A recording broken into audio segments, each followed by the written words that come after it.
Ағай, любой знакты айтың. Любой знакты жатқа білем. Тарс айтып қоғым. Жақшы. Жырғал, азыр мен саған ошол жол белгилерин көрсөтөм, эмнени түшүндүргөнүн айтасың. Болды. Көрсетің. Бул эмнени түшүндүрөт? Отопление. Жок, бул белги шлагбаум коюлган темир жол өткөлүн түшүндүрөт. Почти угадал. Кийинкиси. Бул белги эмнени түшүндүрөт? Түтөгөн КамАЗ. Жок, Жыргалбек, бул белгиде шлагбаум коюлбаган темир жол өткөлү бар экенин түшүнөбүз.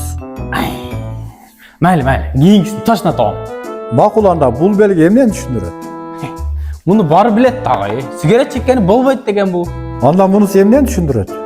Мунусу эки сигарет чексе болбойт деген. Жок, андай эмес, Жыргалбек. Бул белгибизде айдын так күндөрү токтоп турууга тыюу салынат. Бул белгибизде айдын жүк күндөрү токтоп турууга тыюу салынат.